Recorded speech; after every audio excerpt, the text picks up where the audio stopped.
Hello, I'm Maciej Mikos and you're watching News in Depth.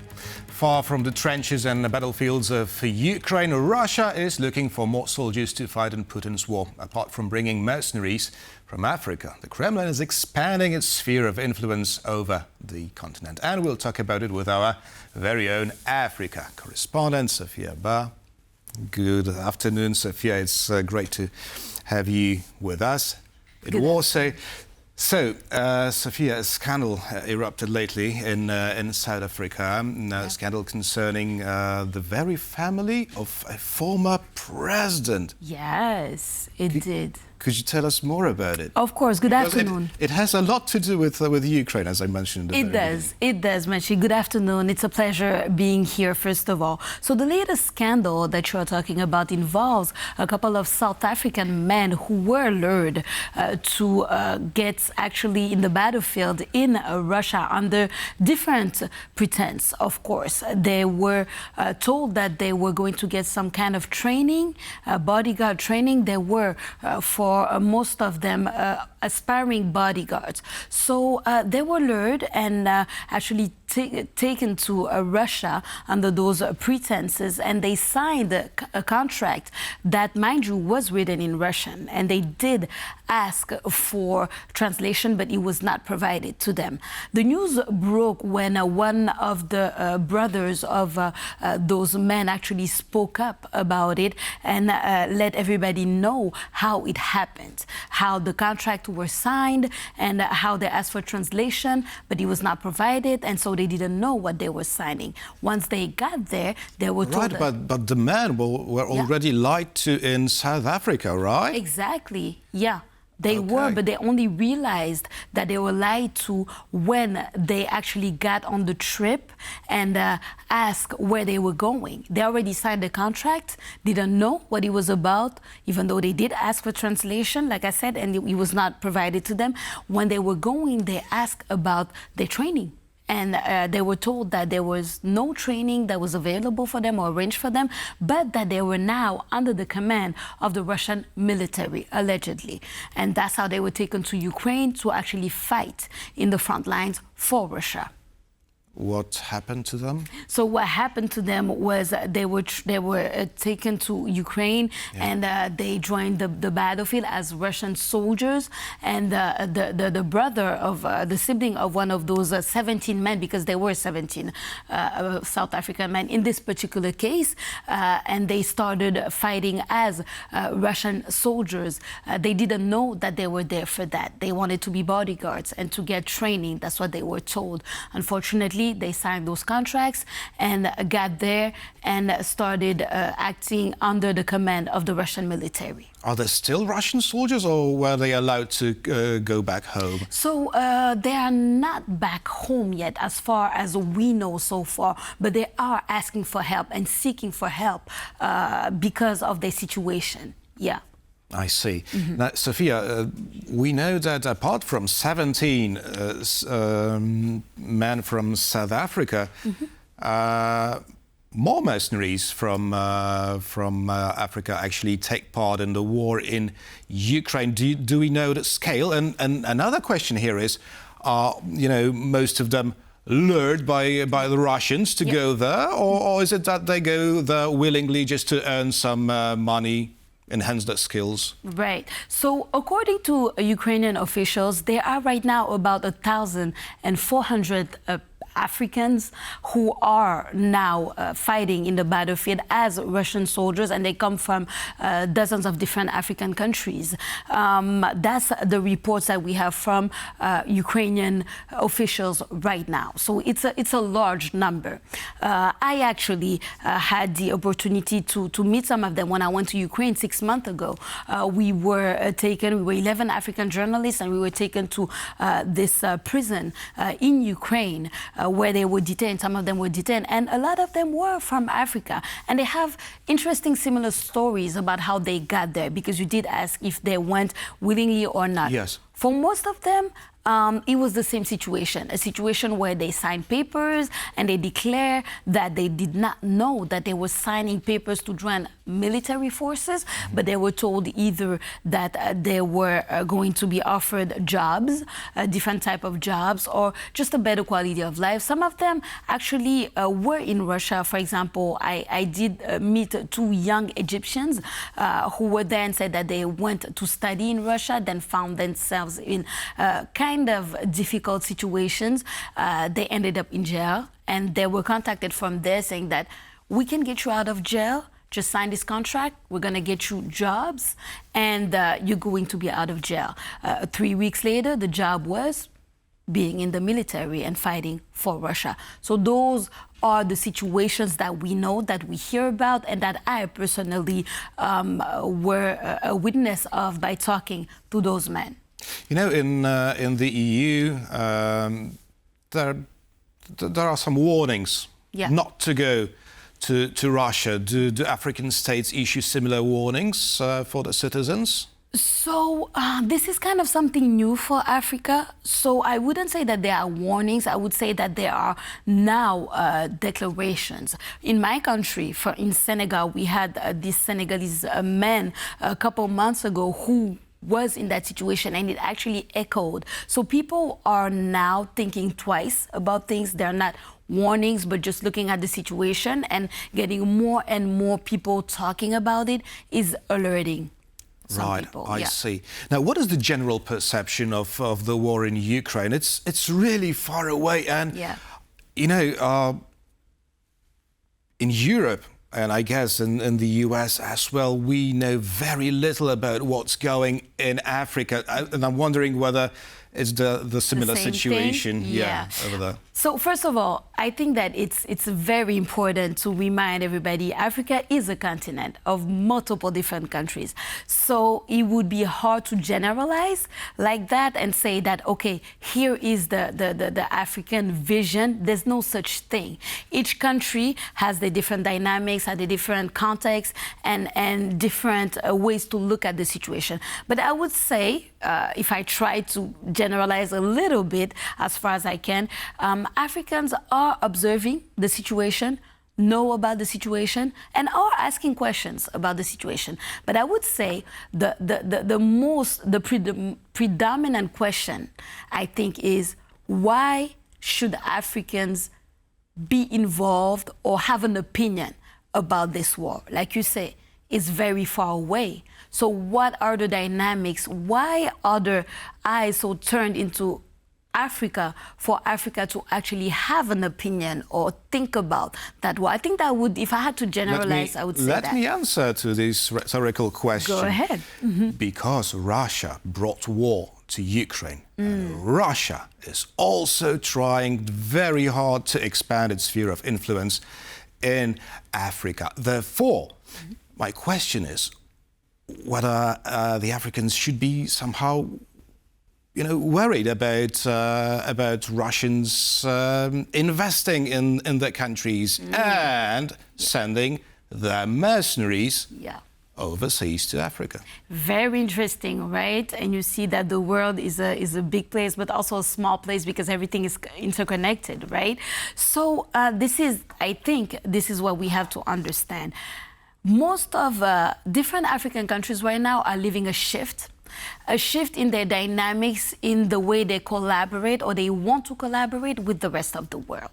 There's a type of collaboration that we have known for centuries, right? If I take, for example, the place that I'm from, meaning the Sahel, because I'm from Senegal, which is in the Sahel. A lot of the different countries that are in the Sahel that are next to my country are really living a shift. And we witnessed it, we saw it, we understood it. They said, listen, we don't want this type of collaboration that we've been having for centuries with the EU, with France, with different countries. That dynamic is not serving us, is not doing us right, and we want to change. What we want is a win-win collaboration, right? So with that win-win collaboration, who is willing to offer that? And who is willing to understand that there needs to be a shift and that Africa, as a continent right now, wants and is going to go for that shift no matter what. And yes, Russia is able to insert itself into that shift in a way in certain countries. I think about Mali, I think about Burkina, where there is a closeness with the new leaders and Russians and the Russian government because of different plans, because Russia is saying, listen, you want to change? We can be a backup. We're here to protect, we're here to help, we're here to offer certain things like military training, military protection, and all of those kind of stuff. So right now, that's where Africa is. The shift is happening. Yes, Russia is inserting itself in that shift in a way. That very much sounds like the same thing that the Chinese were trying to do, and they were using these infamous Chinese loans, right? So we borrow you money, but then you'll have to pay us the double, and if you don't, we will own the land. Now, I'm wondering whether Russia is using similar tactics. That's again, it's everybody has their opinion. Everybody has their opinion about those type of collaboration. But what I can say about Africa is right now willing to, from what I think, collaborate with whoever is willing to bring that win-win situation and that change. Some might see it as it being Russia. Others are more worried, like, look, we have to be careful here because Russia is not, you know, the almighty who's going to help Africa. I don't think so. Africa is going to help Africa at the end of the day. But what kind of collaboration are we going to have with the rest of the world? The opinions vary depending also on the situation of the country that we're talking about in Africa and the context that is within that country, I would say. Now, talking about a context within a country, I know that many governments try to cement the power by employing Russian mercenaries from the, well, formerly they were known as the Wagner group. Are they still operating in Africa? So it's very interesting that you mentioned them because they were very, very present about a year and 2 years ago in Mali and very, I would say, involved in the transition that Mali had. It was not 2 years ago, actually. It was about 3-4 years ago now. And they were there acting presenting themselves as the backup. I think the relationship is still there, as far as I know. The relationship is still there, and they are operating still. And it's a complex situation. But is it like that some governments rely on Moscow via the sheer military force that the mercenaries provide? I would say that, that some of them would simply collapse if it weren't for the Russian mercenaries. Well, that's the thing. That's one of the things that they do offer. That backup, that military backup that they do come and offer, that is needed in a situation where you're living such a shift and you want things to change and stuff like that. So yes, I would say they are providing that for certain countries in Africa. I see. Now, Sofia, you said that for obvious reasons, for the very difficult history of European colonialism in Africa, Africans simply prefer to do business with Russia because they offer this sort of a win-win situation. I'm wondering about the position of the United States in Africa. Can Russians actually compete with Americans over Africa? I think they are. I think they are. I think everybody's competing right now. I think the EU is competing. I mean, I was in Angola a couple of weeks ago. I remember for the African Union and the European Union summit, and it was so interesting to see the dynamics because on one hand you have the European Union who is trying to reestablish a new type of relationship with Africa because I think there's a sense of, okay, where do we go from here? You know, the history is there, like you say, colonialism and all that heavy history is there. Where do we go from here? That's, I think, the position of the European Union. China has been in Africa silently. I like to say that for decades right now, just winning markets, just building and doing all of that. So China is present, the United States right now is present. It's a little bit tricky with the situation right now with the United States, as we know. And Russia, of course, is putting up a fight because they want to be there. So everybody right now is kind of there and trying to establish the influence. And I think that that's the dynamic right now that Africa is living in a global sense of it, if we can say. Okay, so we're in the age of rapid changes. Yeah. Let's call it. So where do you see the I know that you don't like to generalize, but the continent as a whole, in the next few decades, because things are happening now, but they will have the consequences in coming years. Of course. So I'm very optimistic, actually. I'm very optimistic about the future of the African continent. And I think the only thing is that we need to make the right choices for the continent. Africa needs to make the right choices right now because of that shift. What are the right choices? I can't say, but what I can say is the right choices do involve that win-win collaboration with everybody, whether it's the European Union, whether it's China, whatever type of collaboration, it has to be a win-win collaboration, and to understand that the answers are not always going to come from the rest of the world, but the collaborations will be there. It's not all bad. You know what I mean? When we talk about the history, of course, we talk about the heaviness, we talk about all those things that we lived through, but other countries have lived also tragedies and stuff like that. But what is the good that we have to take and the bad that we have to stop and make the right choices? But globally, I'm optimistic about the future.